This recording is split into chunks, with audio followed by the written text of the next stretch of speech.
up, everyone? So what you're about to watch right now is me doing a profiling session with a client of mine. Her name is Xhante. And as y'all watch, I just want y'all, whether it's in the live chat as y'all are watching the premiere, or if you're watching post live stream or live premiere, just first of all, be easy. Second of all, if you want to play the game and try to figure out what type she is, which I recommend, I'm going to be trying posting more of those with the client's permission, of course, and everything. Then make sure that you don't check the live chat or the, the comments, of course, because they will probably give away what type she is. But as you watch, you'll get a really good idea of what my profiling sessions consist of. If you guys want a profiling session yourself, then just know that, there's a link in the description where it'll tell prices and it'll tell all of the perks of the profiling sessions and coaching sessions if you're interested in that as well. But yeah, this is a cool profiling session that thankfully I was able to get Xhante's permission to be able to post it. I hope that y'all enjoy. She's a very interesting person, and I'm going to have the part 2 up after I reveal her type at the end of this video. And so be on the lookout for that one as well. All right, peace. Yeah, so the way that this is going to go is I'm just going to ask you a series of questions with follow-up questions, and it's just going to be conversation and dialogue. There's no really like a wrong answer as long as it's authentic to you. So if you feel like I'm looking for a specific kind of answer, then nah. Like, as long as, like, even the way that you answer it, it's fine. And like I said, like, if you feel inclined to like say more, or if you don't feel inclined to say more, that's all up to you. It's no problem. And yeah, and by the end, I'll tell you like, okay, I think I'm pretty confident on what I believe your type is. And I'll tell you what I think your type is, and then we'll go through the reasons why I believe that. But then I'll ask you, okay, does this resonate with you? And we can calibrate if necessary. Sound good? Oh, yeah, that sounds good. And I overanalyze everything, so just be prepared for that. I try not to, but yeah, sometimes answers come easy. Sometimes it's kind of like, well, there was this time when I was 15 and this happened, or this happened the other day, and it's just kind of like, answer the question. Well, no, that's all good. That's fine. That's totally fine. I got you. But all right.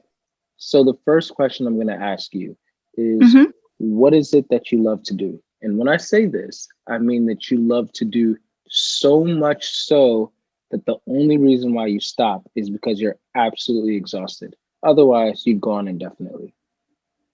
What I love to do? I love to write. I love to create things that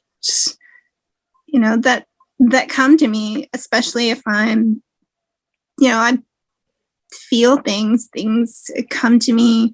I don't know, I was in again, stories, but I was in the bathroom doing something strange, I have a turtle, so I don't give him the best care, but I try, and I was cleaning out his little daytime tank or something, and I was thinking, God, I'm feeling really lonely, I feel like I don't fit in here, and I was like, wouldn't it be kind of cool to write a story about somebody who really did come from someplace else and had to sort of navigate this world. You already sort of feel like an outsider. What would that look like in story form? And the thing about writing those stories, especially if they're personal to me, is that I don't sleep. Ideas come when they come, and when they come, you must get them down or you will lose them. It doesn't come. It doesn't matter if they come at 2 a.m. or 2 p.m. or whatever, and you just have to, something will snap, and you will have to either just jot it down so it's like, I can put it in there later. But that's a way for me to get really good stories. And I remember being in college and our final exam was to write, it was a short story writing class. And it was funny because it was a professor who I had dealt with before. I worked at Borders. And I remember I feel like I'm such an introvert. Like, I don't want to deal with people. I'm happy being in the cash office and being away from people. Give me something to build, give me something to make, something I can do with my hands. And so they did as much as they could. But whenever artists would come in, musical artists, writers, people like that, they would go, Xhante, you're on, go. And basically it was my job to be just be like, hi, can I get you anything? The cafe's yours. We have snacks in there. We have smoothies. We have coffee, whatever you want. I can get it for you, and this guy was just pissed because some moron, I'm sorry, had sold all of his books. So he had nothing to sign. And I was put there to could you calm him down? And I'm like, dude, he looks like he's about to kill. No, I don't want to go out there.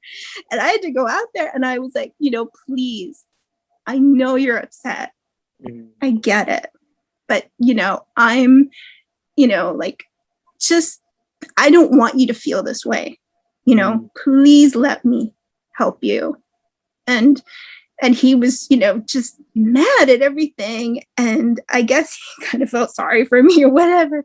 And he said, well, do you have strawberry smoothies? I'm like, yes, we have strawberry smoothies. Like, is that going to make you happy? Like, I will get you the biggest strawberry smoothie we have. And I cut the line and I was like, I don't even care, you guys.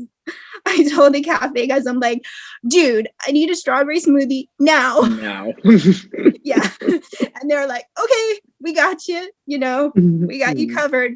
They gave me the smoothie and I handed it to him. And, we were waiting a long time because they had to go to the other stores, Costco, Sam's Club, everybody that sold books. We had to get his books in so that he could have signing.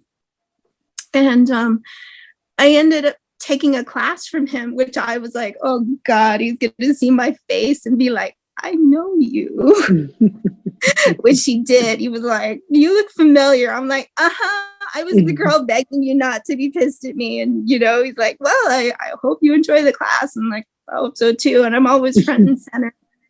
And so we kind of it was weird because he would ask questions and like, everybody's like, and I would just kind of like, I would answer him and it would sort of be an interaction between just me and him with everybody else kind of just looking at me like, well, she always talks, let her talk, And when it was time for our final exam, I wrote the story that just came out of a relationship that I had had with a good friend of mine. And he called like, when it's really hurting and you really need to get personal and you really need to like get down to brass tacks with somebody, he called it going to the bathroom floor, because it's like, in the bathroom, everything's exposed, you're nothing's hidden, so that was like his term for, like, I need to go to the bathroom floor with you. Like, I really need you to hear me. Don't judge me. Listen to me. And so I wrote a story about that. And it was just something that came, and just like he said, when you get those ideas, you need to, just put them down. And it was the hardest thing I ever did, but it was the best thing I ever did, because it was this sort of, it was a passion I never felt for anything else. Really, I mean, there are other things I do, little creative things, but it's just sort of things to keep my hands busy. My brain's not engaged, but everything was engaged. My heart was in it. My emotions were in it. My body was in it, as in I wasn't sleeping or eating, and it didn't matter to me. It was like, I just have to get this down and done. And I don't do second drafts. I only do first. Yeah. Wow. I don't do second drafts. Interesting. And so I, and that's what he said. He said, if you want to do a first draft and have me critique it, that's fine, but I never did. I was like, this is it. you did, you know, and I didn't expect him to like it. I expected to get roasted. And he sat down with us each individually, you know, took us into his office. And he said, the only thing I will tell you about what you've written is that the way you write, it takes years for published authors to get to where you are now. He said, you have to do something with this. He said, I am insisting that you do something with this, because this is what you're supposed to do. And I don't say that to, like, he said, I go through hundreds of students every semester, every year. And he said, you know, you have something. And I'm really like, no, I don't. Like, I was just messing around, you know.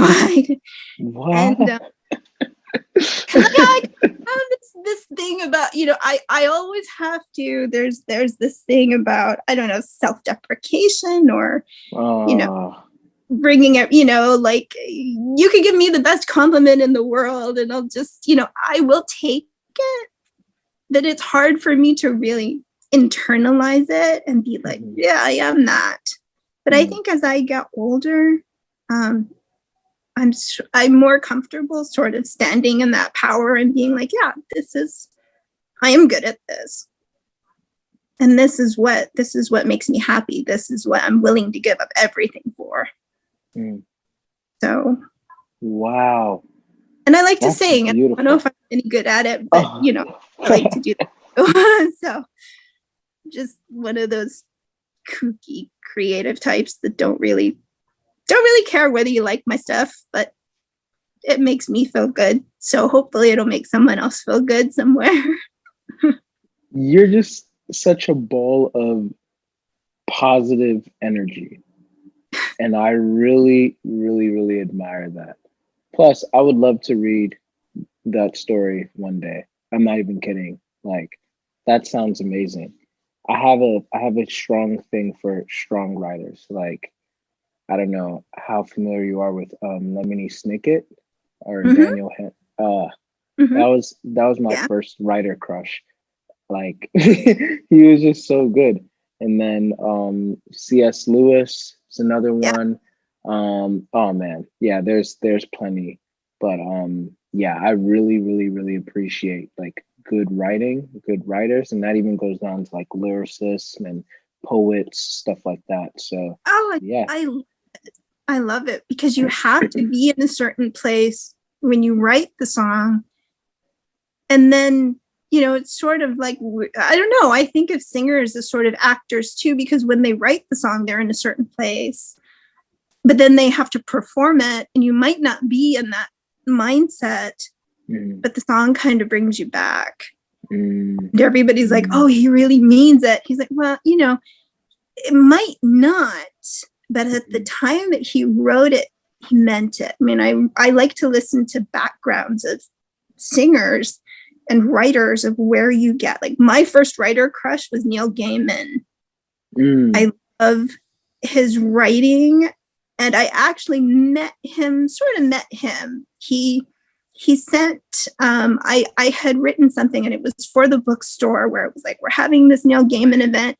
He's not going to be here, but, you know, handle it the best you can. And I wrote this utterly panicked letter to the bookstore where he's known to be at. And I said, what do you guys do? You know, they're like, we don't do anything. He shows up, the people show up. There you go. And I'm like, oh God, I'm screwed. And he got the letter, they sent it to him. And he said, you know what? He said, my assistant and my daughter are coming to Hawaii, and I would like for them to meet you, if that's all right with you. And I was thinking, I was like, in the whole world, like, what the heck is happening here? You know? And my boss was just like, well, yeah, of course. You know, he would want to send his people to meet you. Why not? I mean, she was completely unfazed by it. And I was just like, but this is my favorite. This is like, if you love Michael Jackson, you're meeting Michael Jackson and he's right there and you're freaking out and it's this thing, you know? And so I met them. And the first thing they said was, oh my goodness, you're so nice and normal. Yeah. You didn't bring like a sign, you didn't bring like a bat for Neil to sign or anything like that. They're like, you have no idea the kind of fans he has. And I brought books, because I work at a bookstore. So I thought, you give gifts, or at least I feel like I want to, because I want you to feel happy to meet me. And I also want you to see sort of what's special about this place, what's special to me, or if I think something's going to resonate with you, I'll get it. And, and if I'm off, I'm off. But usually I'm good with that kind of thing. And they said, oh my goodness, like Neil will love, this, I forget it was a mythology, like a mythology compilation. And I'm like, he's going to love this. Like, how did you even know? I'm like, I don't know. I just think you'd like it. Picture books, coffee table books and things like that. And I remember I had him on my Twitter for years, and I just figured, just ask him, he's probably not going to remember me. It's been like 20 some years.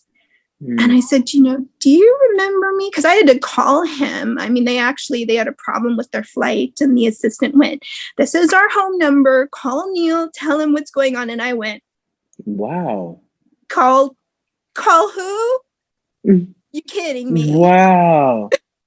So I dialed the number. They're like, Neil never sleeps. He's awake. Call him. And I called him, and I was just, I was telling, like, calm down, kid, calm down. Oh no. I was like, I don't know if you know who I am. I'm Xhante. And he was just so calm and so like calming me down. He was like, how was the event? Did the event go well? Like he remembered all this stuff.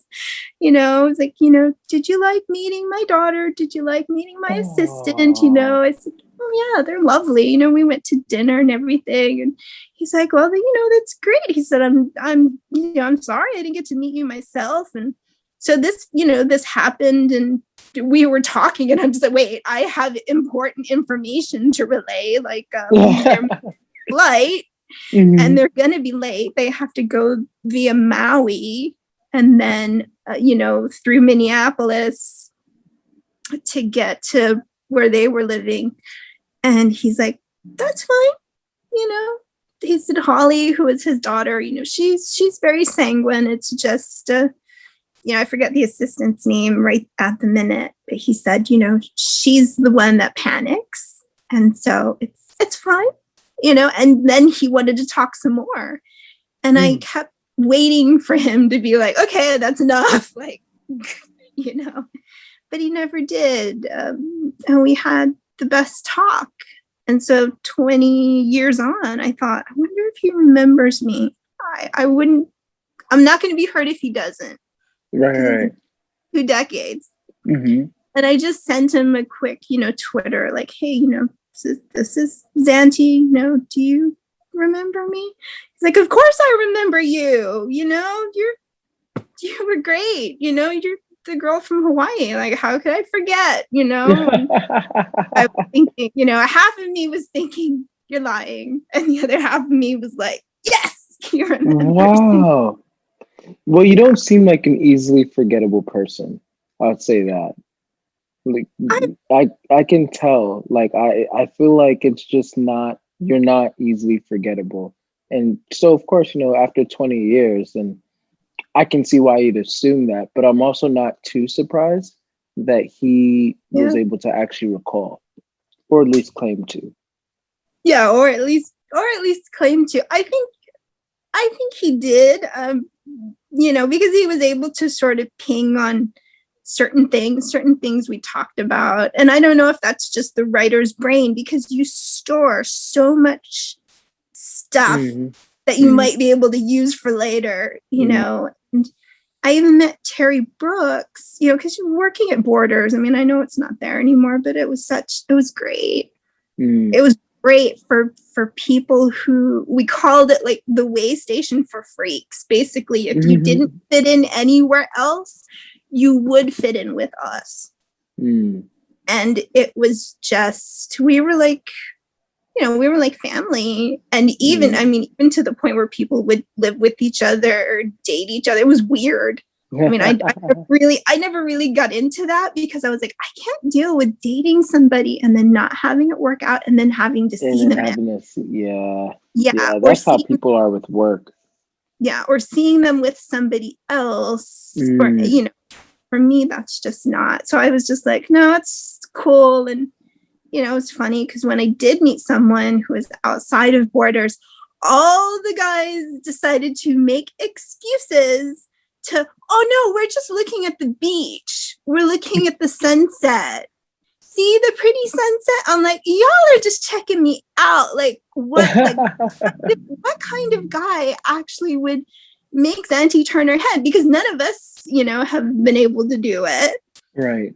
You know, and I never really thought of it that way. And there was one guy, his name was Denzel, and he would always tease me. He's like, she's gonna marry me, and there's gonna be little Kenzels running around everywhere, you know.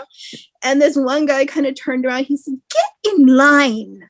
You think you're the only one? and I just, at that point, I'm like, I'm running away. I can't. Was that overwhelming for you?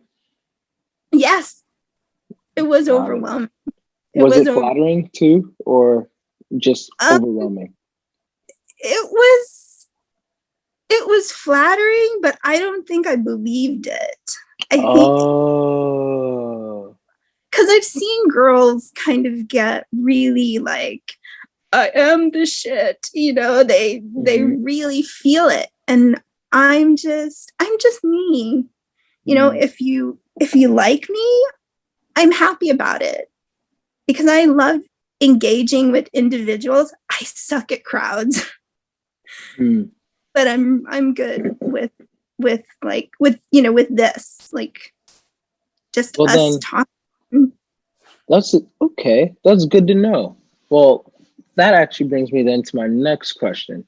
So if I were to go to some of your closest friends and be like, hey, so I'm profiling Xhante over there. What can you guys tell me about her? Whether she believes it or not, what do you guys think about her? What would they tell me? And you can even imitate them if you want.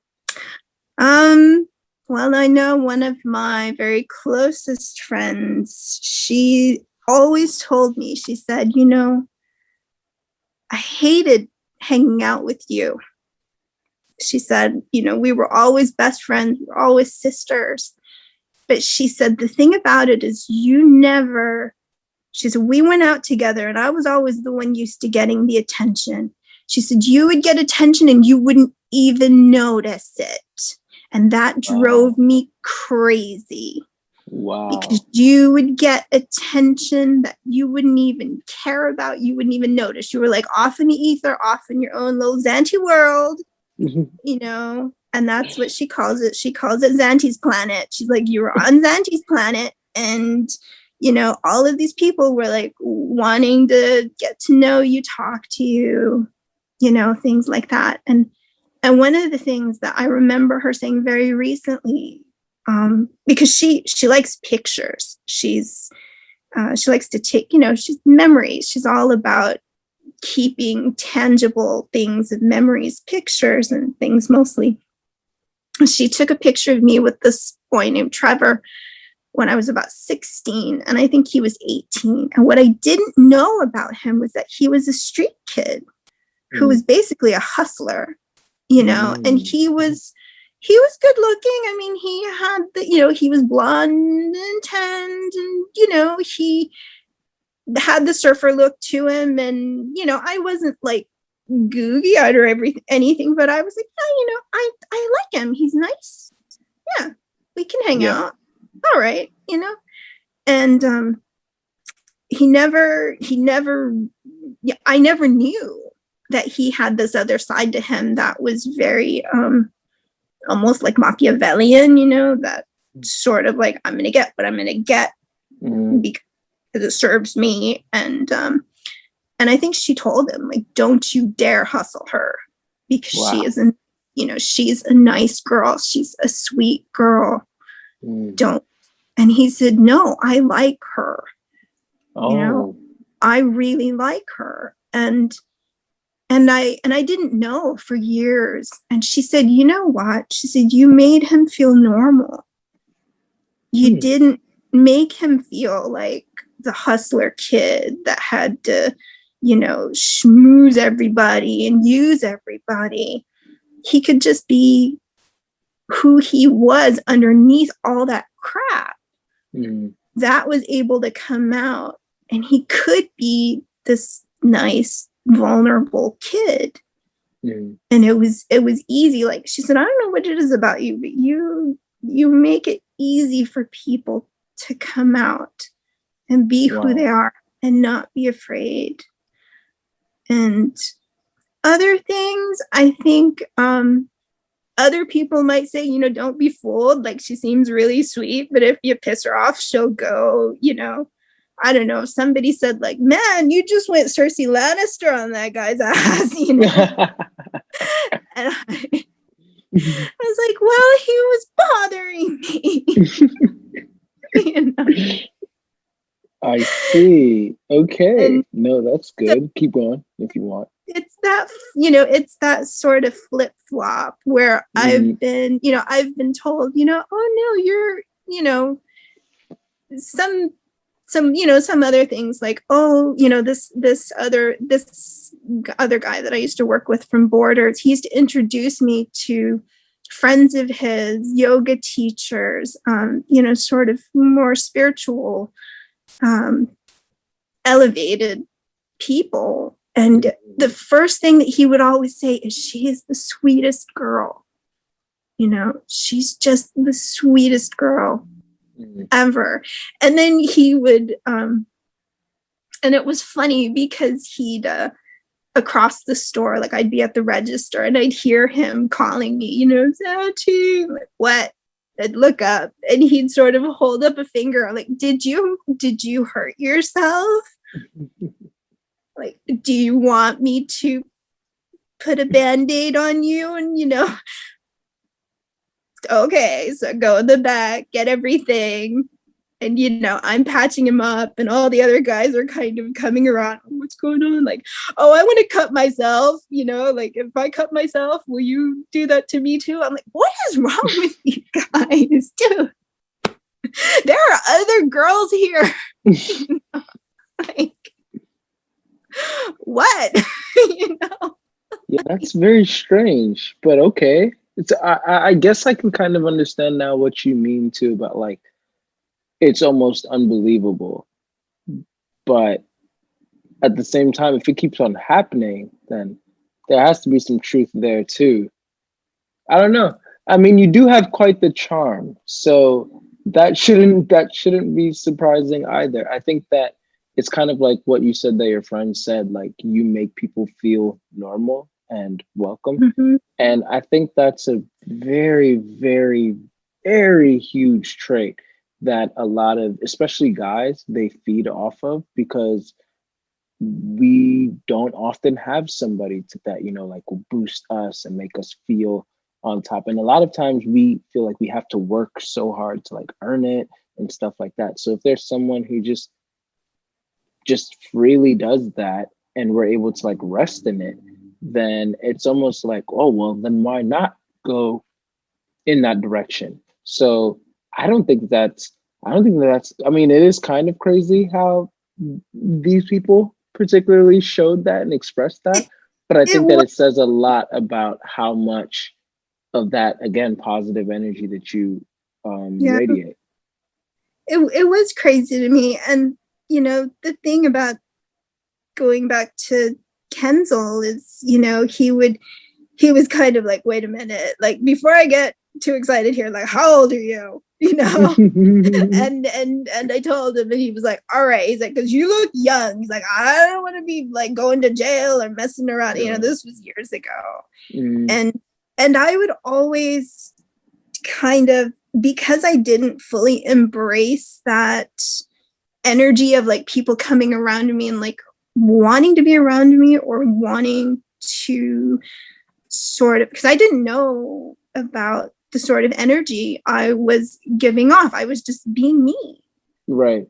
Like I said, if you like it, then please stay, I want you to stay. I Yeah. want that. But if I'm too much, of course, you're free to go.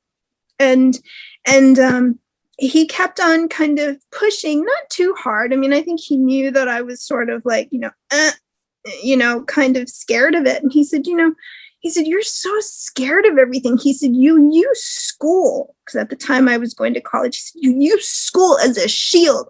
He said, every time somebody comes up to you, he said, you're like, I've got school. I've got too much to do.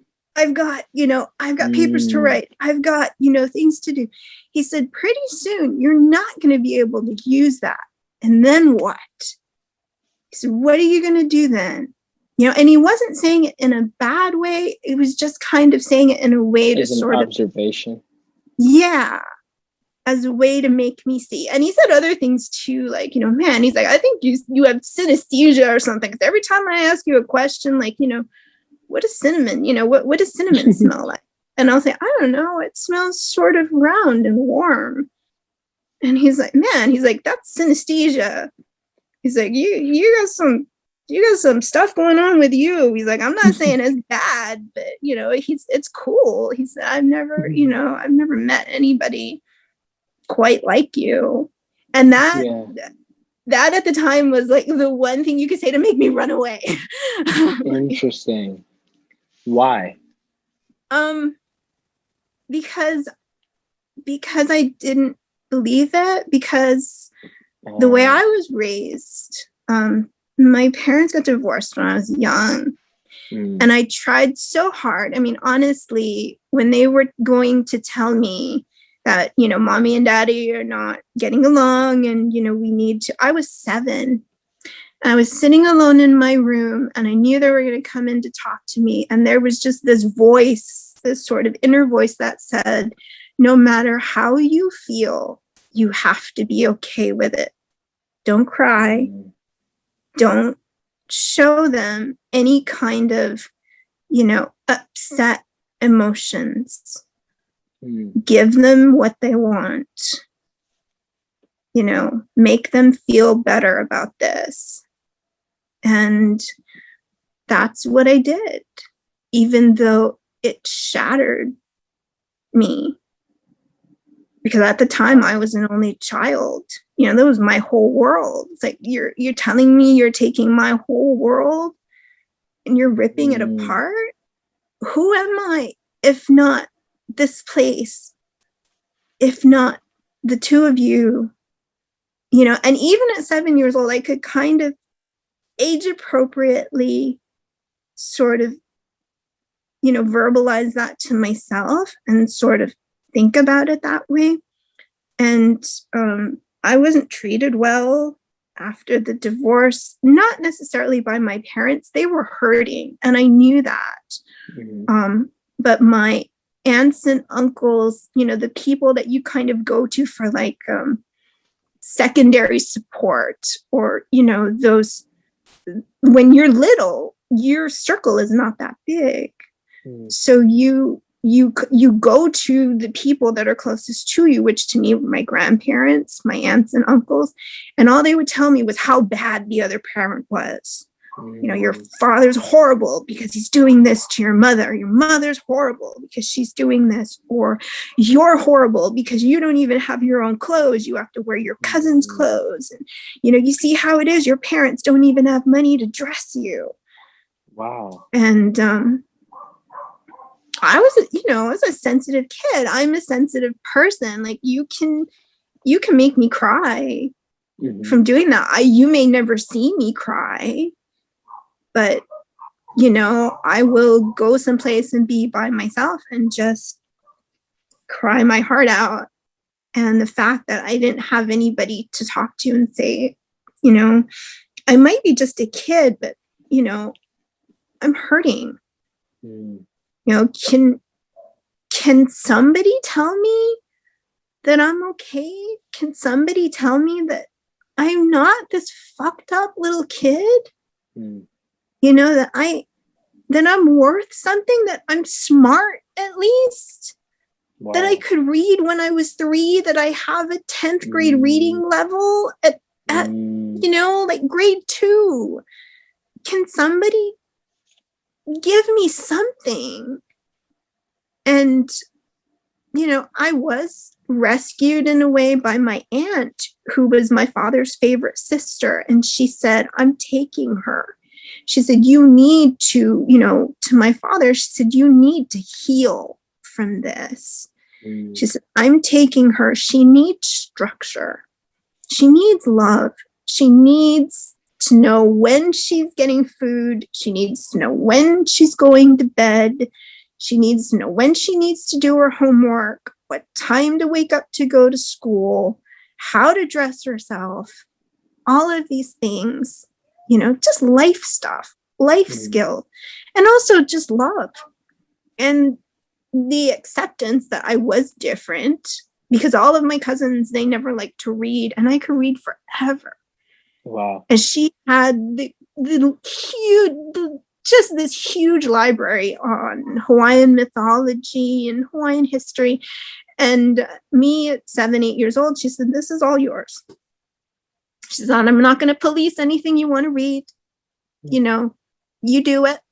But what she also did was, you know, because those, I don't know if you've seen those Hawaiian names, but man, they have like 32, 36 letters, and you're just like, I don't know, dude. And Yeah, I would I just, haven't seen them. I haven't seen them. yeah, you should. I mean, some of them I'm just like, ka, ila, ika, nui, ha, koa, nui. And then, you know, you're supposed to be able to say it in a whole, like a breath. And I'm just, I know I Oh can't. goodness. And so at you know, being a little kid, I'd be like, you know, Auntie, how do you say this? She's like, sound it out. I had to, you have to. And she didn't say it in a mean way. It was just kind of like, you know, you can do this. And that was her way of sort of making me strong. So there's this dichotomy of, on the one hand, I am, you know, I draw people to me, but at the same time, there's this sort of still this like little hurt kid inside that's like, I'm not good enough for that. Like, why do I deserve that? You know, why do I deserve that attention? Or is it even real? Wow. And, you know, there's a part of me that's like, of course it's real. You know, you're cute, you're friendly, people like you. You're not that kid anymore. And it's yeah, it's hard. So what would people tell you about me? They'd probably tell you that I'm complicated, you know, that she's great, you know, she's great, you know, I love her, but she's more than what she seems. She can, you know, she can break down at the drop of a hat, and you just have to be there. Or she can be the happiest, most charismatic person you'll ever meet. And if you get caught up in that, and then you're not prepared for the darkness that's in there too, you might get a little bit like, whoa, like, who am I getting here? You know, it's kind of like, that's all me. I'm intense. I mean, I'm not denying that. That was beautiful. Yeah. So yeah, I want to ask actually a little bit more about that. So now, if we're asking about you describing yourself, and you can repeat some of the things that you know others have said, or you can say like, oh, actually no, some others said this, but I actually feel this. What would you say? Like, I know, like, I actually already wrote down intense. I was going to ask you, like, what do you mean by intense? what I mean by intense is that I don't want to hide anything from you as far as, you know, because I feel like when I meet someone, I already know sort of if I'm gonna, if we're gonna click or if we're gonna jive, you know, and if I find that in someone, I don't want, I want you to know everything about me. I don't want to like just plow you down with it, but I want you to, hey, I really need you to be okay with everything about me. You know, the happy parts of me, because I come on strong. You know, I'm not sort of this, oh, I don't know, you know, what do you want to do? I mean, that irritates me the most. The like, what do you want to do? I don't know. What do you want to do? What do you, you know, I'm kind of like, this is what I want to do. Like, are you into it? You know, that kind of thing. And my personality is what it is. Sometimes I don't notice that, because I've been scolded by like people who are just, I don't know, different from me, where they say, you know, do you realize how loud you're talking? Or, you know, do you realize, you know, that your voice is carrying, and, you know, things like that. It's like, yeah, so I am what I am. If you don't like it, you don't have to listen. Go away. There's, you know, this place is big. And, you know, and they're kind of shocked because they see this sort of, you know, I don't know. I think the face, the whole look, kind of, they expect something other than what they get. And, you know, I had an experience the other day where I was at a doctor's office and I needed to give a urine sample. And I'm also, and I don't pull punches. Like, I'll just tell you, like, I won't try to hide anything. Like, that's what they wanted. They wanted a urine sample, and I can't go on command. So I use other things to distract myself. And I just happened to pick up these two little things that were on like a display or something in the doctor's office. And this woman was like yelling at me for doing that. And I kind of looked at her and I said, what business is it of yours what I do? You know? And she's like, well, you can't just steal those. And I said, and what makes you think I'm stealing them? You know, and in my mind, there's another voice that's like, don't engage. You're just getting yourself pissed off. Don't do that. You know, just, you know, you do what you do. If she wants to be bitter and like be the police, I'm like, look, I'm not killing a kid. I'm not kicking a dog. I'm not doing anything but borrowing a few things. And she was like, well, you can't steal them. I said, I'm not stealing them. And she said, well, when are you coming back? You know, she was really like, and I just got like, you know, like, lady, you were getting on my last nerve. I mean, we happened, you know, towards the end of the appointment, I saw her and I was like, what, you want to fucking talk to me now? You know, like, I am done, you know, talk to me fucking now. What? You know, and people don't get that. They're like, oh my God, I remember one kid in, I don't know, middle school or something. And he said, you know, my image of you is totally blown. He like, remind me never to piss you off. I'm like, I'm really not that bad. I don't like being talked down to. If you don't know what I'm doing, you can ask nicely. You don't come at me, because I can come at you just as hard. And I know how to hurt you without knowing you. And I hate that about myself. I really do.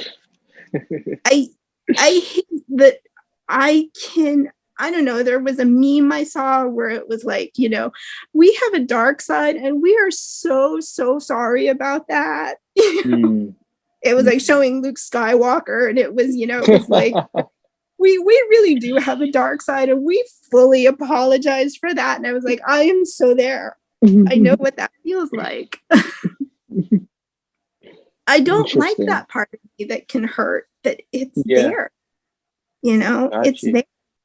And I have to, it's a part of me. I can't just be the happy, you know, happy energy, you know, where you kind of want to bask in it and feed, you know, sort of feed off of it, because I get as much. It's an exchange between us, you know?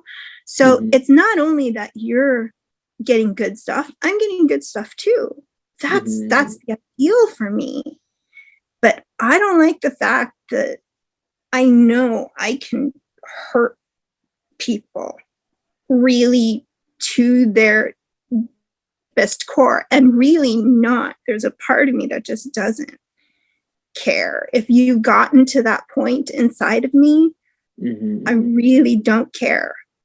You know, I've done door slams on people where, you know, it's like, no, I'm done. I'm not even, no explanation. I'm not even going to tell you. We're just not going to talk anymore. Yeah. Okay. You know, I've done that. And I've been begged by other people, like, can't you just make up somehow, please? Like, this person is going crazy because you left them without an explanation. And I was like, no, I don't owe them an explanation. You know, no. Yes. I'm done. And that rarely happens, but when I'm done, I'm done. It's either that or hurt you to the point where you'll need therapy. Wow. And I don't like that. When I was 8 years old, I made my 28-year-old counselor cry. Yeah. Wow. I'm not even kidding. He called my mother in tears because he said, you know, and I was really bothered by it because I was still young and I was already sort of messed up about my parents' divorce, the way things were going, the way people were treating me. I went from a private school to a public school. So there were all these things going on. And he said, I know you, you know, I know you. And I told him, I said, you don't know me. You only know what I show you. I said, you haven't been around me long enough to know me. How dare you? And I didn't know. I mean, that was just coming from purely, I think, and this is not bad, but I think children are inherently selfish in a way. You know, they want their needs met. They're kind of into themselves, into their needs and things like that. And I don't know if any other kid could have articulated that part of me that said, you don't know me, you only know what I show you. Right. You know, you will know when you know me. You know, you are a counselor who is trained to help children, but you don't know me. And just those words were enough. Got to it. I see. You know, and I got roasted for that. My mom was like, you made, you know, Mr. Shimizu, I forget what his name is, something like that, you know, but you made him. It was a guy. Yeah. Oh, it was a guy. It was a guy. Dang. Yeah. Well, okay. 8-year-old girl. Yeah. And I was just like, I did what? Like, I wasn't even conscious of that power that I had even then, you know, because of course you always want it, you know, I guess here, because it's very Asian, it's, you know, they're like, no, you know, don't look bad, you know, it's always about saving face. It's always about this, you know, preserve this. Don't let anybody, I mean, there's a saying that says, act happy, not be happy, act happy. So it was kind of like, no, I'm done acting. I'm done acting. You think you know me? I'm going to show you what you don't know. You know? Wow. Yeah. So, and that, I don't love that part about me, but it is a part of me. So I have to, you know, I just have to know when to use it. I mean, people have teased me and they're like, you know, power used the wrong way can be destructive. I know, I'm sorry. So that's what you meant when you said that you can hurt people without even knowing them. That's like kind of like around area. Got it. Yeah. Got it. No, that I really appreciate and respect your honesty. All of this has given me a lot of information and definitely seems to be going down one route of what I'm thinking. But just to make sure, we're just going to continue move forward in that regard. Yeah. So real quickly, actually, I want to ask again, Mhm. how were you like as a child? You kind of already answered this, but I just wanted to touch on like a little bit more. Like, yeah, how were you like? Oh, how was I like as a child? I was an only child for the first 7 years of my life. Mm-hmm. At that point, I think I was very introverted. I was very shy. But at the same time, I was kind of a strange kid. I would do things and I couldn't explain to you why. I mean, my father, for example, was into bugs, old Mm-hmm. VW bugs, 69, kind of those bugs. And he had gotten one repainted. Mm-hmm. I took a razor blade to the brand new paint job. And I don't know why I did it. I just wanted to feel what it felt like for the blade to go through the soft paint. That's the only explanation Interesting. I can give you. I don't know. I don't know why I did that. I could be the kid that would read books and be fine being by myself. And then I would do crazy things like, or maybe not crazy, but just sort of like, what would happen if I set this on fire?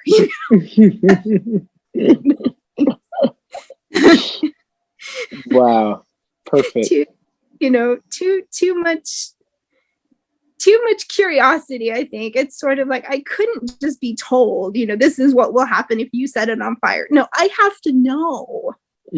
I have to do it, and that might be good or bad, but I don't know. That's just the kind of kid I was. Okay. I don't know. I mean, things come to me. I was a very picky eater. It didn't bother me not to eat. If there was, most parents tell you like you eat what we serve you or you don't eat. I'm like, oh, and my parents never did. They were like, she has to eat. My goodness,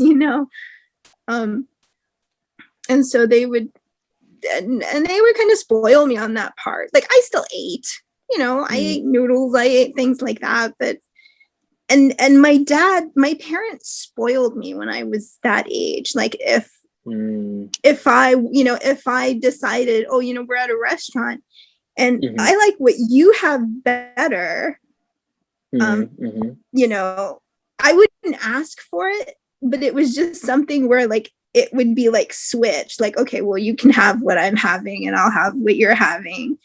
Got it. And it is just kind of like, okay. And it still happens. I remember being on a flight with a friend of mine and he ordered the pork and I ordered the chicken. And I'm not usually into pork, but I was kind of looking at his plate and he's just like, here, and he took mine.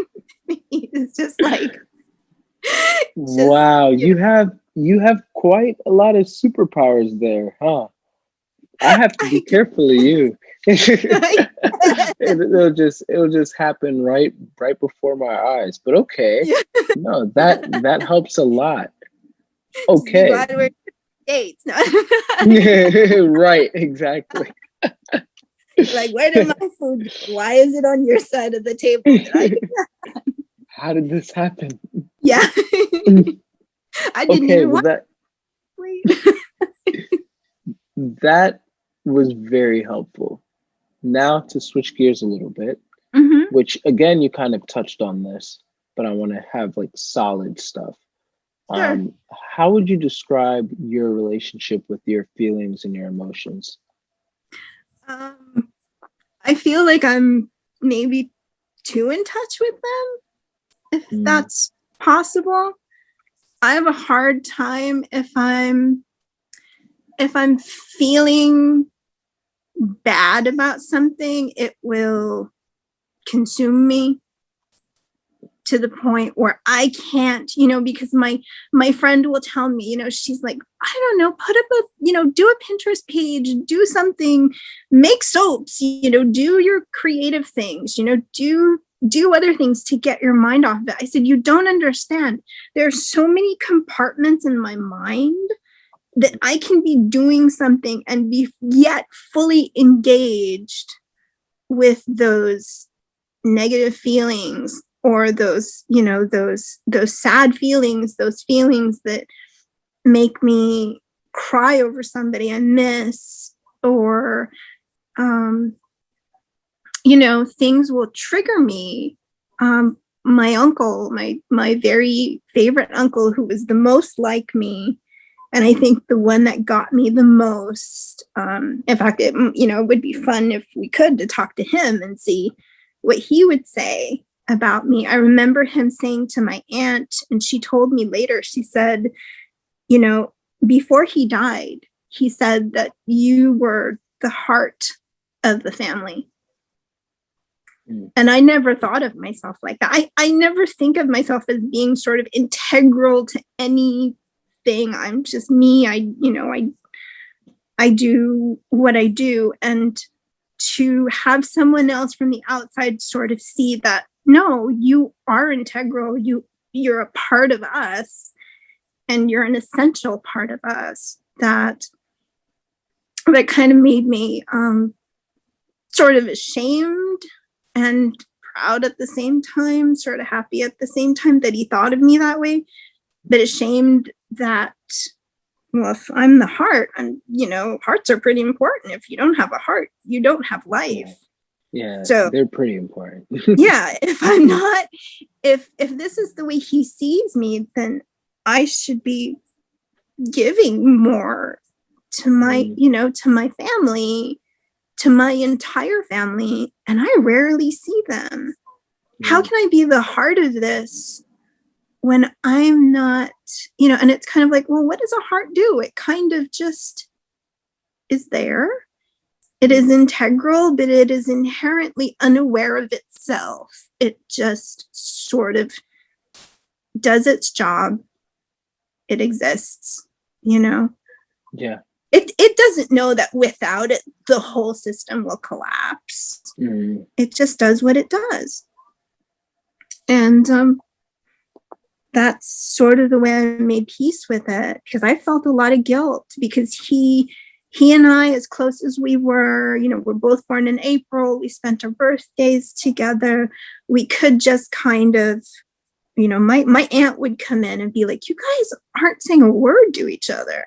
He'd be on his computer, I'd be reading, but we'd be jiving in our own way, just kind of like, I'm just happy that you're here. I'm happy to have your company.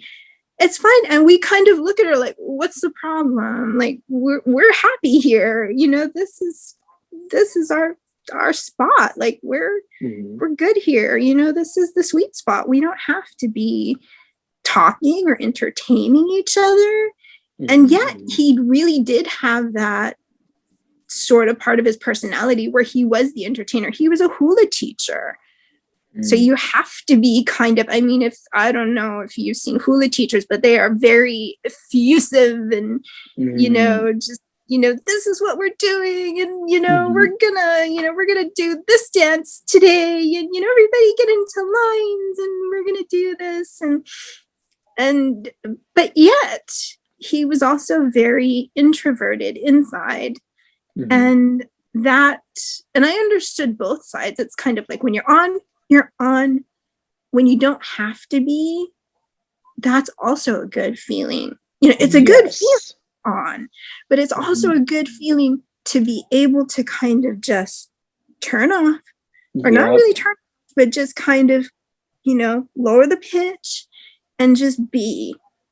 And have another person in the room with you who is totally okay with who you are and what you're about, and they don't expect it. Like, why aren't you talking to me? Why aren't you paying attention to me? Why aren't you saying this? It's kind of like, that's how we were. And I miss him. I miss him because of all the family. He was the one that got me the most. And I Wow. miss that. And I didn't even know, like, we used to do certain things that were the same. Like, I can walk and read at the same time and not bump into anything.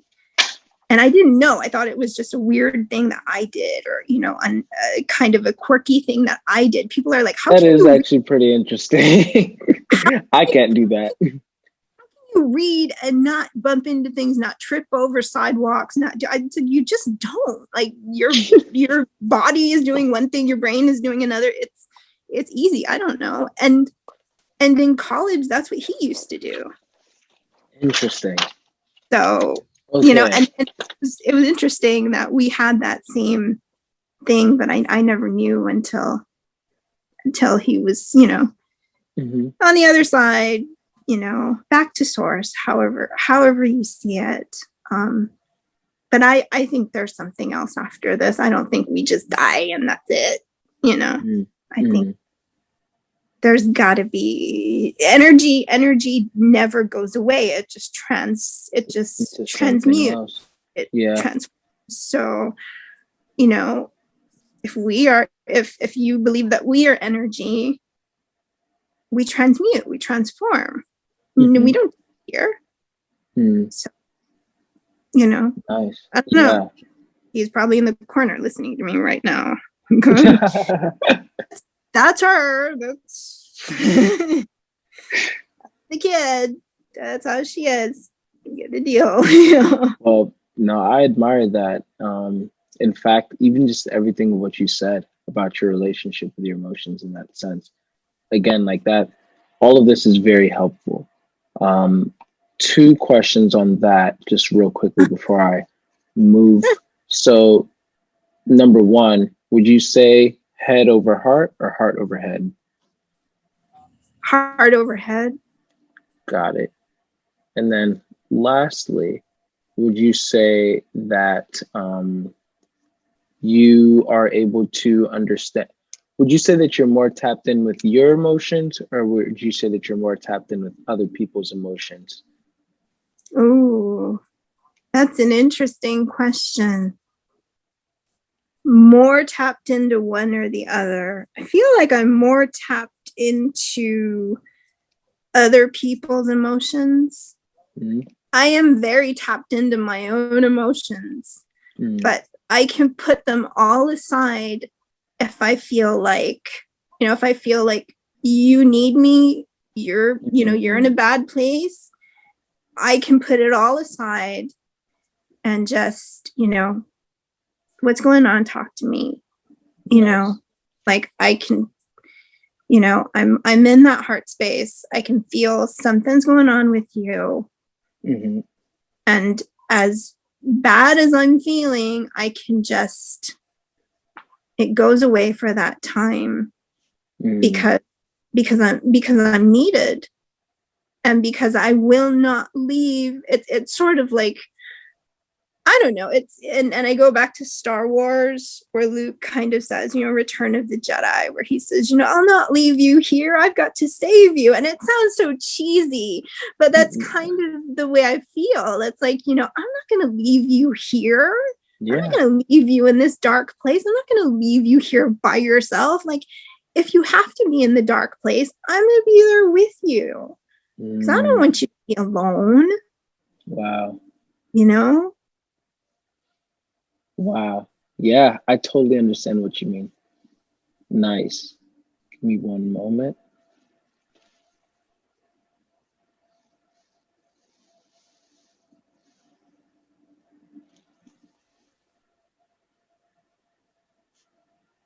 Okay.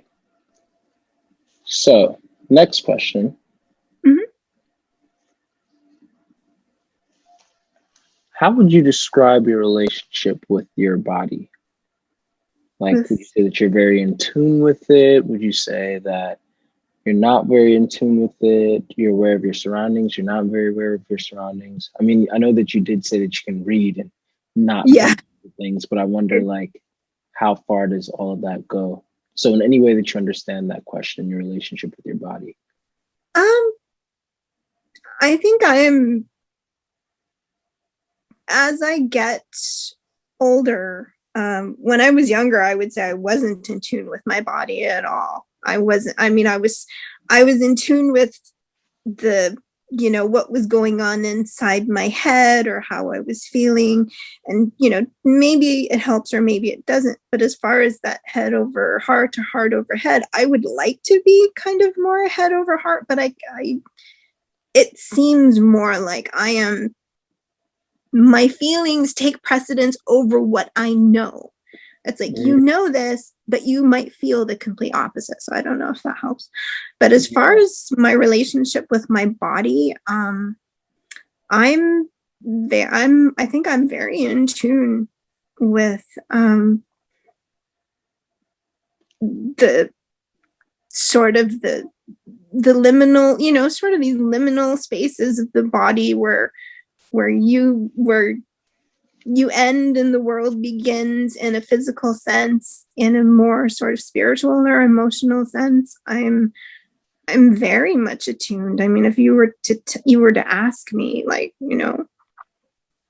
how, what's the worst you felt today?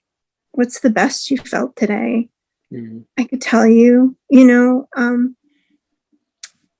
how do you navigate your environment? I mean, are you aware that maybe things could be better? I think I'm a little too aware of, and I always say that because it's, everything just feels so sometimes like it's coming in on me and I need to get out.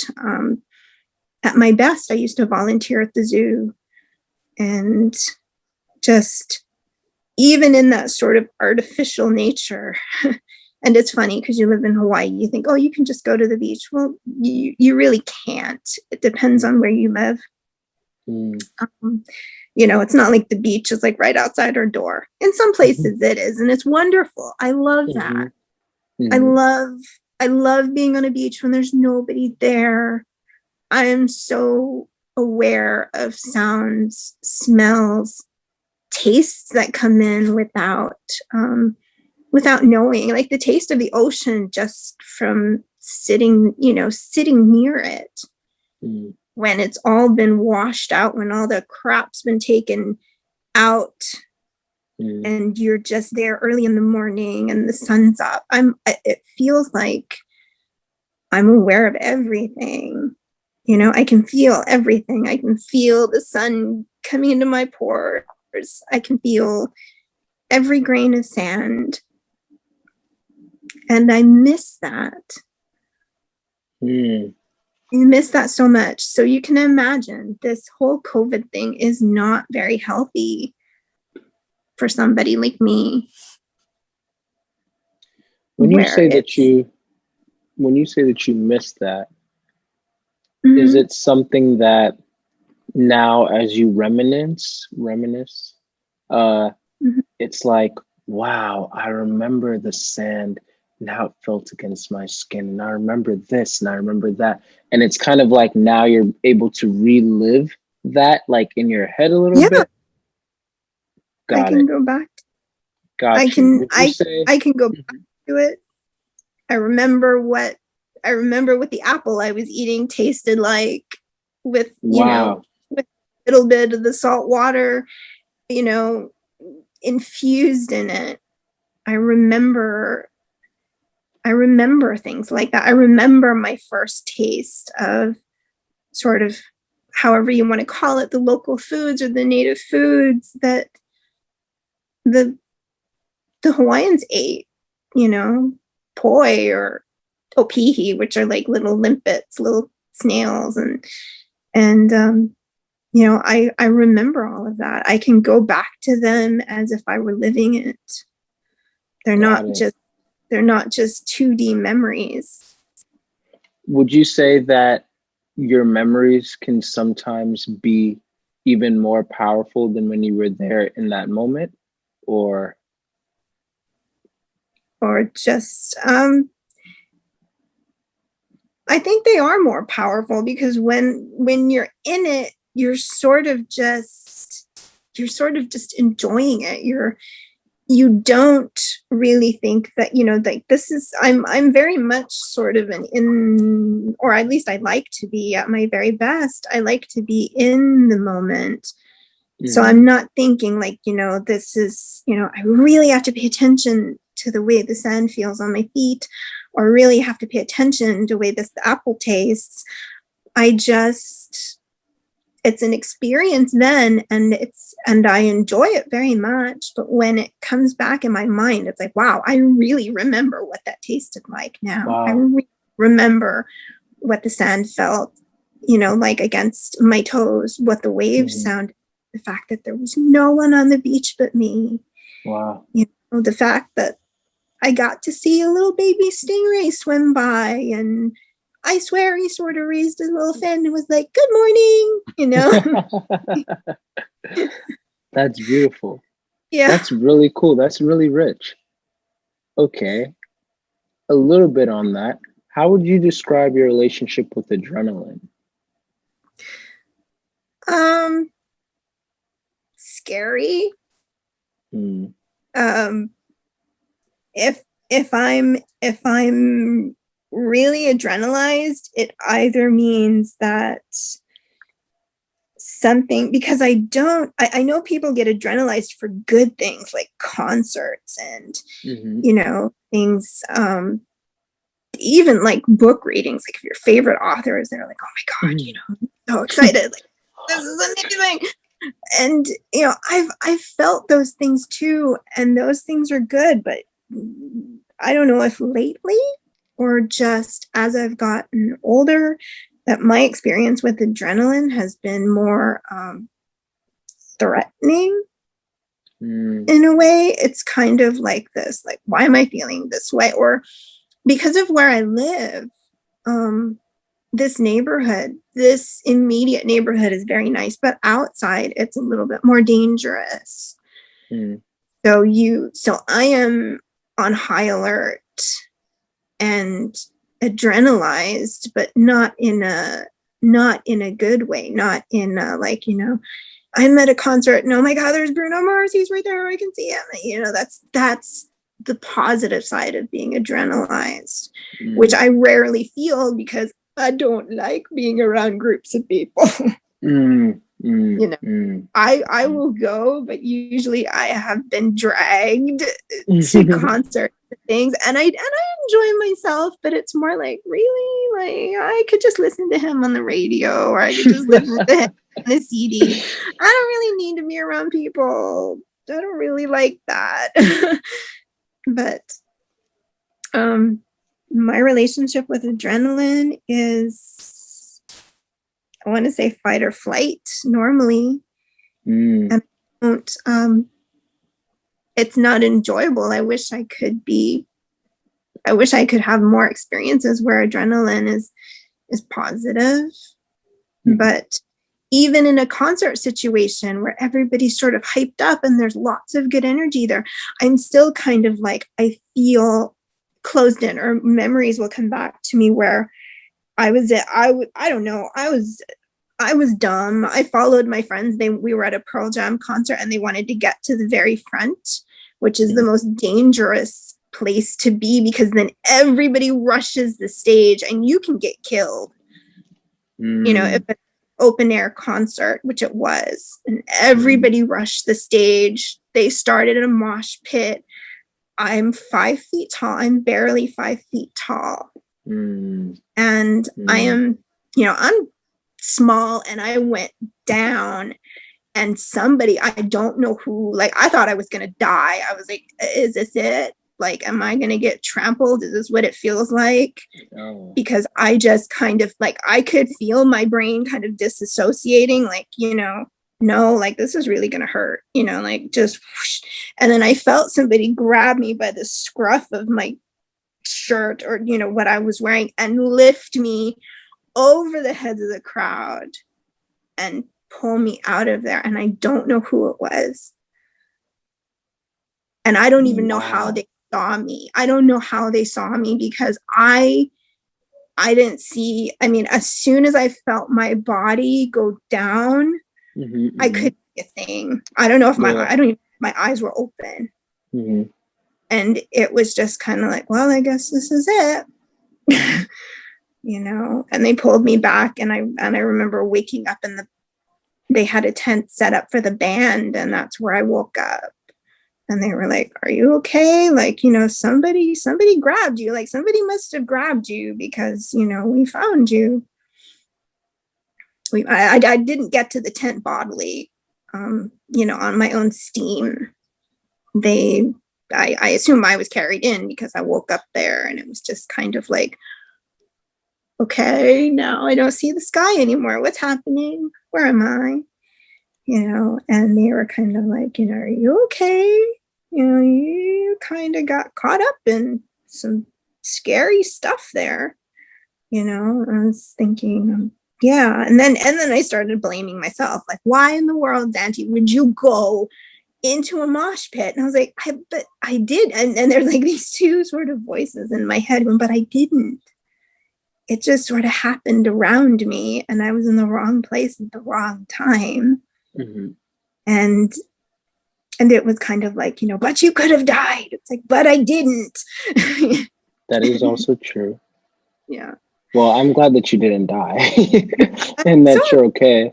But I definitely can understand why that could have been like a trauma now for you, and that triggers every time that you maybe now experience adrenaline, especially from other people. Like that makes sense with that kind of experience. Yeah. And that's yeah, I'm really sorry you went through that. Yeah, and that's not, I mean, that's the first time I've actually experienced like literally that separation where it's like, yeah, you know, that disassociation. But it's not the first time I've just known to like stay away. It's like, you know, when the big, you know, like skinhead looking dudes come out, dude, stay away. It's always them. Yeah, it's always them. And it's always one guy that's gonna mess it up for everybody. Like, it's going one way, and then there's always one guy that's like going, you know, counter to the flow and like punching people and doing that. It's like, oh gosh. God.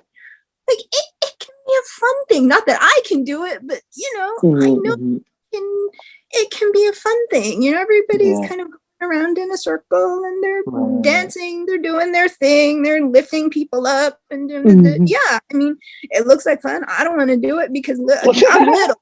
I'll get killed, you know. But it's all right to watch, you know, but even then it scares me because I am like waiting. It's like, how long is it going to take for somebody to get hurt? And that's when I kind of feel like my heart or my pulse like going, because that's where my brain is going, like, how long is it going to take for somebody to get hurt? This is dangerous. They're all wearing steel-toed boots and they don't give a shit about who they hurt. You know, they're not thinking. It's the herd mentality, the crowd mentality. And I don't know. I mean, I've been to those kinds of shows. I just stay way in the back where I really can't get hurt. I remember crying. My friend wanted to go on this huge roller coaster, and people love roller coasters. Some people do. I hate them because of that draw.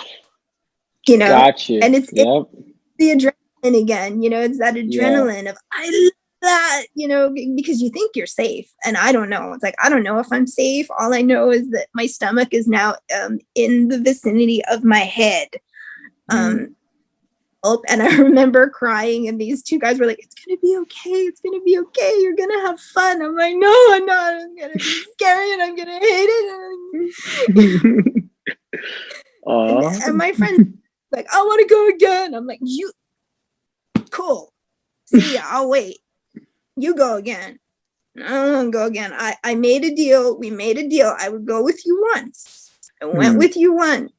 I'm still shaking because he looked at me and he's like, dude, you're shaking. He's like, are you okay? I'm like, I don't know.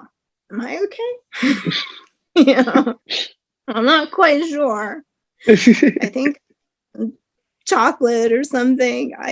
I don't know, even things like, and this might be kind of strange. I always think so because it was something that happened once. There's a stone called phenakite. I don't know if you're That's a pretty aware. cool name.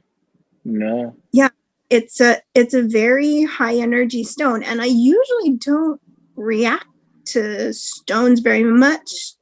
Crystals and things. I like them; they're pretty. Sometimes I use them as focal points. But this piece of phenakite, I mean, even as I talk about it now, my hands are sweating. I was in a, like, my favorite sort of new agey store. They have tarot cards there, stones, and they had a necklace that I was really drawn to, but I couldn't hold this thing to save my life. My hands were shaking. I was sweating. I was turning red. And they said, you know why? They said, this is phenakite. This is the stone with the highest vibration ever to be recorded. For those of you that can feel it, and obviously you're one of them, it's gonna be very, because you've never experienced it before, this is normal. And like, there was a woman standing next to me at the counter going, is she okay? Because I wanted this piece of jewelry. I couldn't even get it around my neck. I couldn't manipulate the clasp. My hands were shaking that bad. I was shaking that bad. And it wasn't really a bad thing. It was just different because I had never had experience with anything that wasn't actually living. I mean, people say, well, of course, stones are alive. Everything's alive. Everything gives off energy. But I mean, alive as in breathing. Exactly. Exchanging, plants exchange sunlight for energy, that sort of living. I never experienced that before. And the people at the store were just, it was no thing to them. They were like, do you want us to put it on you? You'll be okay. Your body just needs to acclimate itself to and it's a big piece of phenakite. So it's not surprising that you would be reacting this way. And the lady that was kind of like, I don't know if she thought I was going nuts or what happened. She was just like, is she all right? Is she okay? And they're like, yeah, she's fine. She's just what we call a sensitive. So, she's going to react to certain stones. And this is probably the strongest thing we have in the store. That makes me want to look it up. That's pretty cool. Yeah. That's really, really, really fascinating. I didn't know that. I'm not too into crystals and stones and stuff, but I do find it fascinating how it influences other people and how other people have been using it. I just kind of became aware of the practice of it, like maybe within the last year and a half. So you stating this actually it really piqued my intrigue. And now I want to learn more and especially look up that specific stone, because that's obviously that's something that you can't make up. So that's really interesting how that works. Yeah, you couldn't. I mean, I never reacted to anything, any stone like that. I mean, I worked at Borders. Sedona's was right next to us. So I had my hands on all kinds of things, and I had never had that reaction before. And there was a part of me, this sort of logical part, that was kind of like, no, this isn't real. Something else is going on. I don't know, was it something you ate? And it was like, no, this is the only thing that's different is this. And they know what they're talking about. They've worked there for years. I know all of them. And they said, no, it's this particular stone. And they were chocolate, I guess, is supposed to be very grounding, and chocolate is also good for making your brain feel happy and all that kind of stuff. I mean, there's lots of things about chocolate that are good other than that it just tastes good. And so they had like a hidden cache of chocolate, and they were like, here, you know, they're like literally feeding me chocolate. They're like, it'll help ground you, you know, take the dark chocolate will help ground you. And it was all over the store. All the employees were talking about me because with a name like I have, you can't hide, you know. No, you can't. And so they knew me, and they're like, oh, you know, Xhante just had a reaction to the phenokite. Like, no, this is no shit. Like, we saw it. Chosen we one. Yeah, you know, she had something. And I was there for a class, and the woman that was teaching the class was just like, are you okay? I'm like, yes, I'm okay. Like, I just need to, like, me and this crystal just need to, you know, kind of, because you make a loop, your energy and your crystal's energy supposedly, you know, makes a loop. I mean, I can't say supposedly, it does, because I experienced it myself. Like, so it has to kind of, it's the way I think of it is it doesn't know you. So it's kind of like, you know, wait a minute, are you cool? Like, are you okay to deal with what I've got? And I can kind of relate to that because I am like that. I'm like, you know, are you ready for this? You know, do you really want to know what's in here? Because once you know, you might not be okay with it. And that's sort of a fear I have, that, you know, I can be happy. I can be I know that I have sort of a healing energy about me, and I love that, but I can also be, there's always a balance, right? There's black and white, there's light and dark. You can't have one without the other. Yeah. So I feel like as good as this is, there's also a flip side to that. Yeah. That I have to, you know, that I can't just say, no, it doesn't exist. It's not a part of me. I'm going to push it away. Because if you have this, you know, superpower or whatever you have, you also have that dark side inside you too, that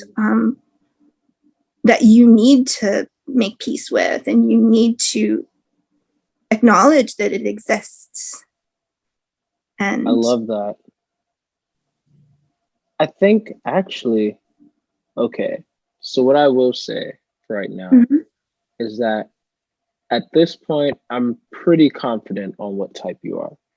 But I want to ask one more two-part question before I get into the clarification section. So what would you say is something that is usually obvious to other people, but it's not obvious to, I mean, that's usually obvious to you, but not really obvious to other people? That's obvious to me, but that's not obvious to other people. Yeah. That we are much more connected than people realize.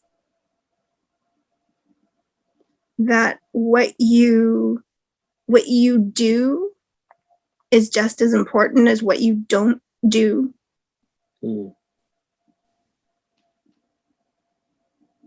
That what you choose to ignore speaks as much about yourself as what you choose, you know, or what you're immediately drawn to, or what you're passionate about. I really don't know. I think that a lot of people are stuck inside themselves. I think, you know, or I don't know, stuck inside themselves, or just, I want to say caught up in the matrix. It's kind of like where he says, you know, I know when I eat the steak, it tastes like steak, it tastes good. That's, you know, and I'm happy with that. I'm willing to accept that as my reality. Reality is so much bigger than that. Your reality is not just this. It's not just us talking. It's not just the bed I'm lying on. It's not just that. It's everything around you. It's things you can't see. It's things you may not even understand that will come to you later. And that some things you're not meant to know right now, that you will learn in time. And I think that, and that might sound really new agey and whatever, but I just feel like there's so much more that we don't know about. Yes, there's science, but there's something that goes beyond science. There's something that goes beyond us, beyond these bodies. If you believe that what we're made up of is the same thing that's up in the heavens, the stars, if you believe that we're made of stardust, I think Carl Sagan said that we're all stardust. If you believe that, and to me, that's such a beautiful thing, that we reach out past this planet, even past this earth, into realms that we don't even know, that we know. I think on some level we know, but we choose not to. We choose to sort of swallow the blue pill and live in the matrix. Well, I don't want that. As much as it hurts, as much as it might be hard, I choose that because it's more fulfilling a life than just to wake up every day and, plod the same trails and do the same things. Do something different, think something different, expand, because there's an entire universe just waiting for you, just saying, I'm here. I've been here. Nice. Beautiful. Yes, totally. And that definitely is in line with what I am concluding for you. So I guess technically that wasn't my last question. My actual last question is, since you said yourself that you are a little bit familiar with type, people who are usually familiar with type, I like to ask them after this profiling session with you that I've just conducted, what do you think I'm going to say that your type is? Oh, I never like to guess. I mean, I like to, what?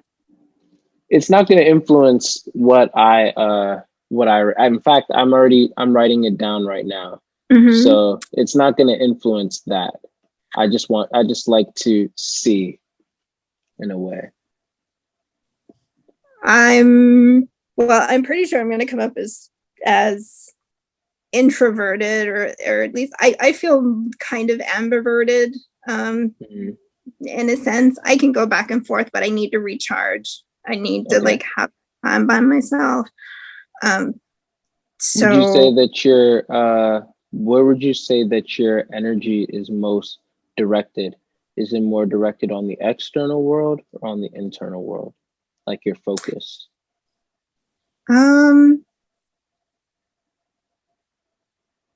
That's always so hard. I would say it is more,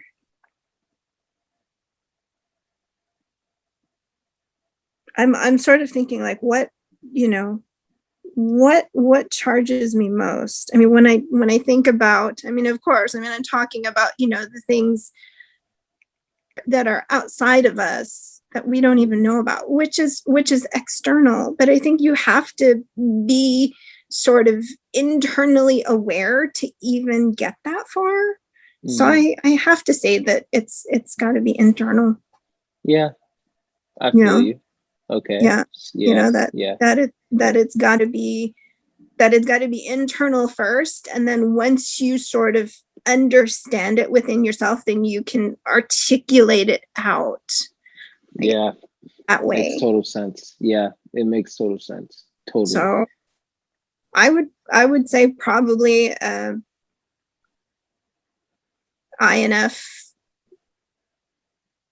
I don't know, INFP maybe. Yeah. I know. Yeah, that is actually the type that I concluded, INFP.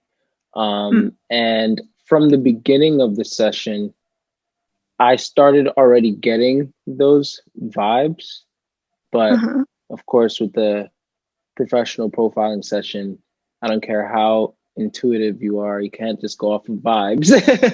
So I was like, all right, no, I want to, even if anything, try to prove this wrong or right.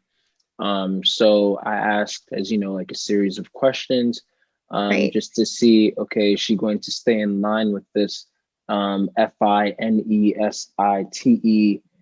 paradigm that I'm seeing? And sometimes, even when it seemed like you were steering away from it, then when I'd asked for you to clarify, you actually reposed, like you actually restated the answer to the question right in line with things. And so that's what we're going to run through right now. But I just want you to know, like, I do believe that you're an INFP.